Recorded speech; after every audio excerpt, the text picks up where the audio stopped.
mga friends, today gagawa tayo ng ating sopas. Ito ang sopas during quarantine.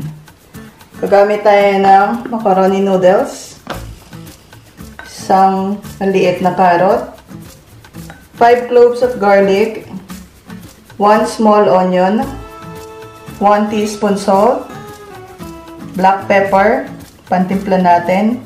And para sa karne natin, ang gagamitin natin is ang latang corned beef. And gagamit din tayo ng small can ng evaporated milk. So, simple lang yung mga recipe natin. Pwede nyo magkuha dito sa mga relief goods na binibigay this time. So, tara, simulan na natin magluto. Start na natin magluto. So, maglagay na tayo ng konting olive oil sa ating kaldero. And igisa natin yung ating bawang. Light brown lang. Then isusunod natin yung ating sibuyas.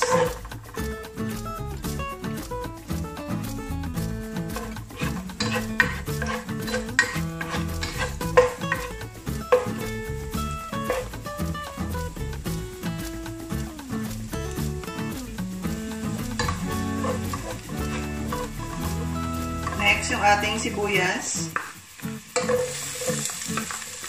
Hintayin lang natin siya maging light.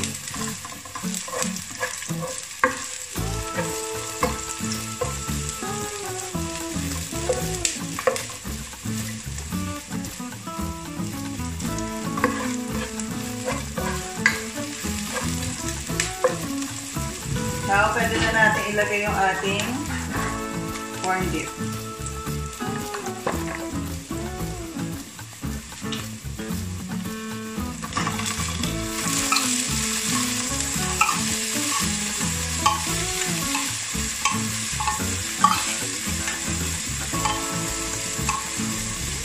Pwede kayong gumamit ng kahit anong brand ng corned beef. So, igisa lang natin siyang mabuti.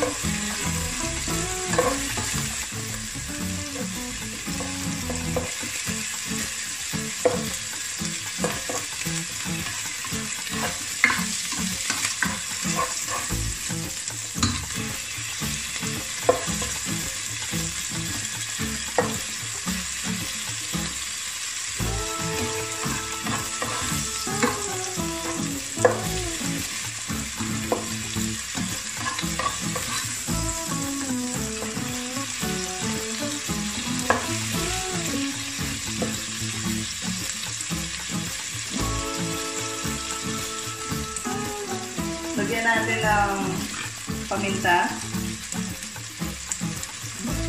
Depende sa inyo kung gaano kadaming paminta ilalagay. And yung ating salt.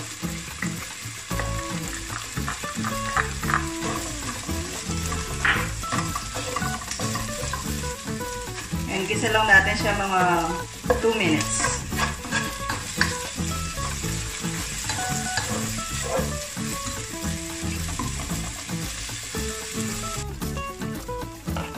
Once nagisa na natin siyang mabuti, lagyan natin ng boiled water. Nagpakulo na tayo kanina ng tubig para pag nilagay natin, mabilis na siyang kukulo. So, lagay tayo ng 1 liter of boiled water. And hintayin natin siyang kumulo. Or depende sa gusto nyo ang dami ng sabaw. Dagdagan pa natin ng half liter.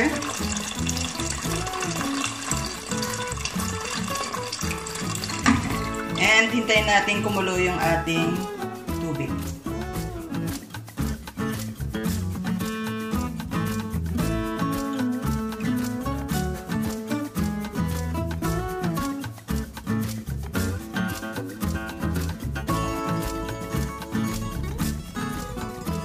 Yan, kulong-kulo na yung ating sabaw. So, tikman lang natin if kailangan pang dagdagan ng paminta and salt.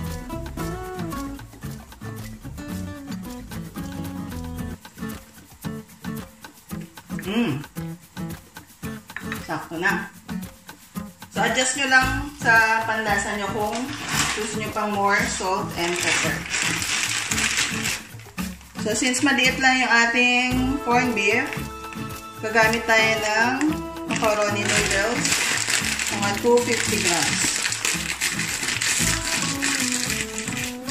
Itong pack natin is 400 grams ang isang ganito. So, hindi natin siya lalahatin. So, ilagay na natin yung ating noodles.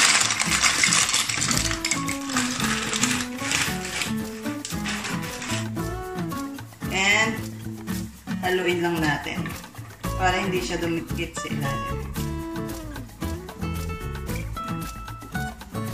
Hintayin natin medyo malambot na, saka natin ilalagay yung ating milk.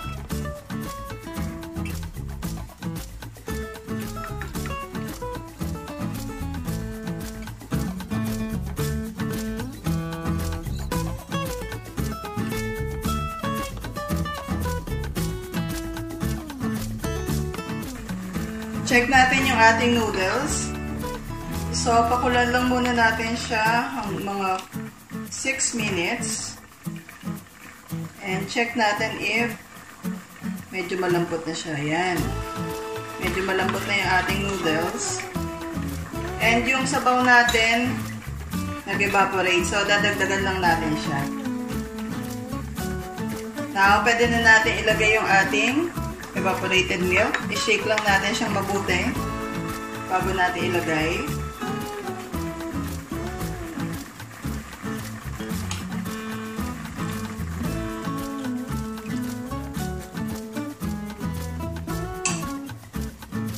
And hayaan natin siyang kumulo para maluto yung ating gatas.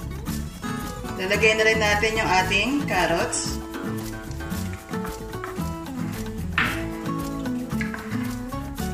Yung gusto natin sa ating noodles, yung sakto lang yung lambot niya.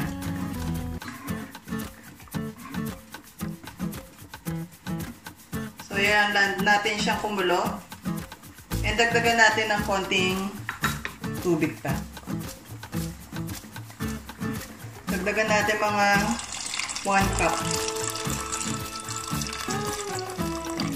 Kasi absorb pa ng noodles yung ating sabaw.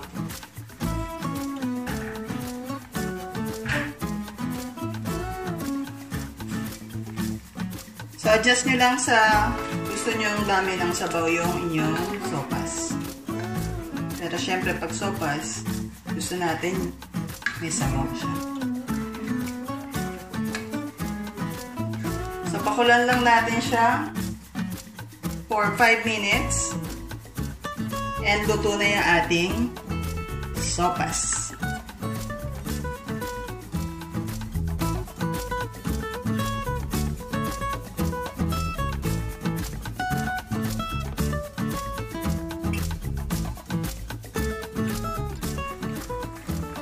Once lumambot na yung ating noodles, sa desired nyo yung lambot niya, pwede na nating patayin yung ating apoy. And luto na yung ating corned beef sopas. And here is our finished product, sopas with corned beef. Ito ang ating quarantine meal for today. Try nyo din itong recipe namin. Simple lang ang mga ingredients, pero siguradong masarap. Hope you like our video. Thank you for watching. God bless. Bye!